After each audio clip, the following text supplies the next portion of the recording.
j'espère que vous allez bien et que vous avez passé une bonne semaine. Je suis contente de vous retrouver en ce vendredi soir et je suis de retour sur ma terrasse préférée. Alors, j'avais dit que je ne reviendrai pas, mais ce qui se passe, c'est qu'en passant à côté, je guette à chaque fois et quand je vois qu'il n'y a personne, je me dis c'est bon, je peux m'installer. Et je m'installe tout simplement. Donc je me suis installée parce que j'aime trop cette terrasse, elle est trop mignonne, je sais pas, elle me correspond bien je trouve. Et voilà, et aujourd'hui j'ai commandé, j'ai pris un petit chocolat chaud. Premièrement parce que c'est ouvert, les autres fois c'était pas ouvert. Et en plus il fait gris, je sais pas si ça se voit, mais en tout cas voilà. Il fait gris, il pleuville même. Donc j'ai pris un petit chocolat chaud. Et en plus je sais pas, je trouve que ça donne un petit mood. Ça donne un petit mood, j'aime bien. Alors, After Work Storytime numéro 3, si je ne me trompe pas, je rappelle le concept pour ceux qui n'auraient pas suivi ou pour ceux qui me découvrent, c'est que le vendredi soir, en sortant du travail, je m'installe à l'extérieur. Donc sur une terrasse, dans un bar, sur un banc, peu importe, je m'installe à l'extérieur, sur Paris, avec le bruit ambiant et je vous raconte une histoire par rapport au travail ou non d'ailleurs, parce que c'est vrai que les épisodes précédents étaient sur le travail, mais je pense que dans les jours à venir, ce ne sera plus forcément sur le travail, ce sera vraiment des discussions sur des sujets de la vie quotidienne. Comme on ferait dans un after work classique, sauf que comme je n'ai pas envie de le faire avec mes collègues, ben je le fais avec vous. Voilà, voilà. Alors aujourd'hui, de quoi allons-nous parler ? Je précise que ce sont des histoires vraies et honnêtement, en commençant la semaine, je ne sais même pas de quoi est-ce que je vais parler le vendredi qui arrive. Vous suivez vraiment les chroniques d'une jeune travailleuse et c'est vraiment au jour le jour. Je ne sais jamais vraiment à l'avance ce que je vais dire. C'est 1 ou 2 jours avant ou des fois même le jour même que je sais. L'idée c'est que ce soit aussi spontané.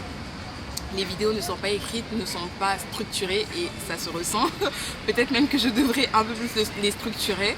Mais voilà, j'avais envie de faire quelque chose de plus naturel, de plus soft. Vraiment chill, chill. Comme si on était ensemble sur cette terrasse-là et qu'on discutait tranquillement.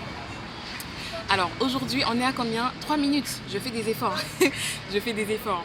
Aujourd'hui, je voulais vous parler d'un épisode du coup qui s'est passé cette semaine.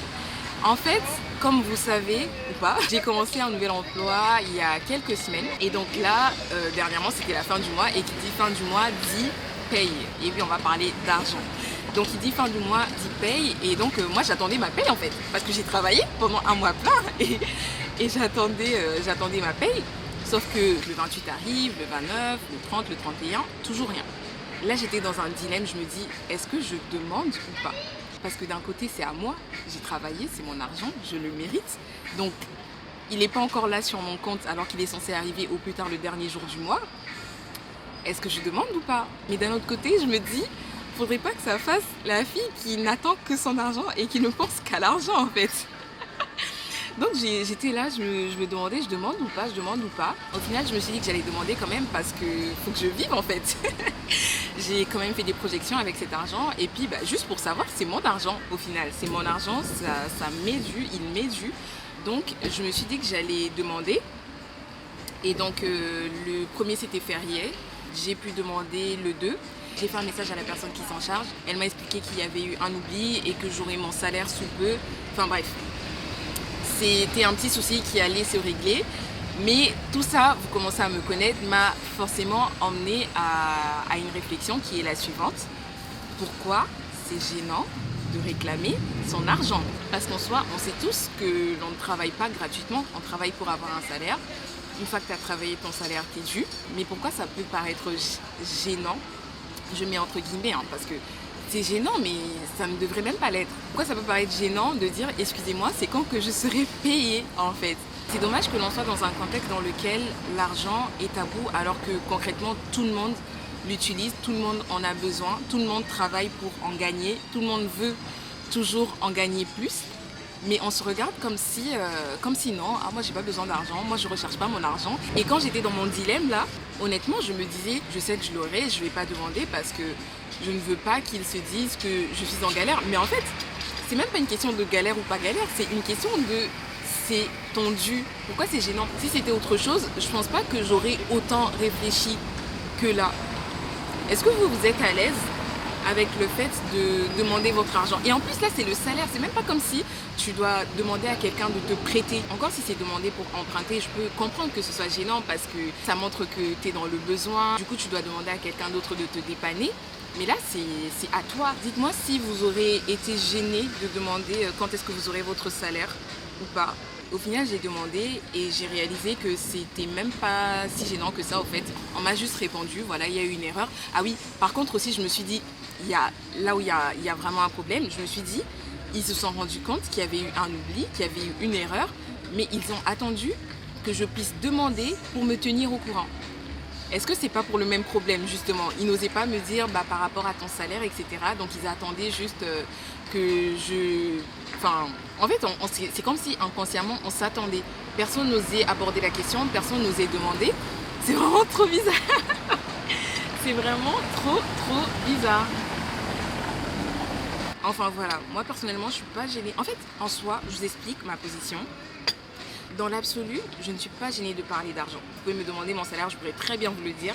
Mais le problème, c'est que je sais que les gens se font une idée de toi par rapport à l'argent que tu gagnes. Et ça me gêne. Parce que je n'ai pas envie qu'on me mette au-dessus ou en bas par rapport à l'argent que je gagne. Parce que je vaux plus que ça en fait. Du coup, de base, je ne suis pas gênée de parler d'argent. Mais vu que les gens qui se trouvent en face de moi sont gênés de parler d'argent, je n'ose pas non plus. Par contre, si je suis avec quelqu'un qui est complètement décomplexé par rapport à ça, je parle d'argent tranquillement. Par exemple, avec mes frères ou mes meilleurs amis, on parle d'argent comme si on parlait de la pluie en fait. Parce que, tranquille, tranquille, c'est juste... c'est pas un gros truc, hein. C'est pas un gros truc. Ok, c'est important et ça a de la valeur, je ne vais pas minimiser ça. Mais vous voyez ce que je veux dire? C'est pas comme si c'était le truc intouchable, inatteignable. Non, mais chacun d'entre nous travaille et chacun d'entre nous en gagne. Donc en soi, je ne comprends même pas comment ça se fait que ce soit tabou. Mais bon, bref, je vais arrêter d'essayer de comprendre parce que je pense que je n'aurai pas de réponse par rapport à ça. Voilà, on est à... Ah là là, je suis une pipelette. Mais sinon, à part ça, ce qui est cool, je passe du coq à l'âne, c'est que plus le temps passe, plus je suis à l'aise avec le fait de me tenir là, à l'extérieur, et de parler, tout simplement. Là, vous voyez pas, mais en face, il y a des gens qui passent et qui me regardent, genre, qu'est-ce qu'elle fait là, celle-là? Mais limite, c'est comme si je ne les voyais plus. Bon, après, je vais pas faire semblant, des fois, ça me déstabilise encore un petit peu. Mais c'est de mieux en mieux. Dites-moi ce que vous en pensez, dites-moi si vous voyez une évolution. Et là, je me dis, j'ai vraiment hâte de voir où est-ce que j'en serai, par exemple, dans 3 mois. Parce que j'aurai vraiment pris l'habitude. Ça sera une autre dynamique, je pense. Ça sera une meilleure dynamique, j'espère, en tout cas. Et en plus, trop cool, je vous raconte cette petite parenthèse. Et après, je vais couper parce que j'ai fini d'aborder le sujet que j'avais prévu pour aujourd'hui. Mais comme d'habitude, j'ai pas envie de couper. Ce qui s'est passé, c'est qu'en arrivant sur la terrasse, on m'a informé que le service était ouvert, alors que d'habitude c'est fermé. En tout cas, à cette heure-là, c'est fermé. Et quand la dame est venue m'en informer, j'ai profité pour pousser un petit peu la discussion et demander qu'est-ce qui expliquait ce changement au niveau des horaires. Donc elle m'explique qu'il y a eu un changement de responsable. Donc je profite pour demander si ce n'était pas gênant que je puisse filmer alors que la terrasse est ouverte. Donc il y avait personne.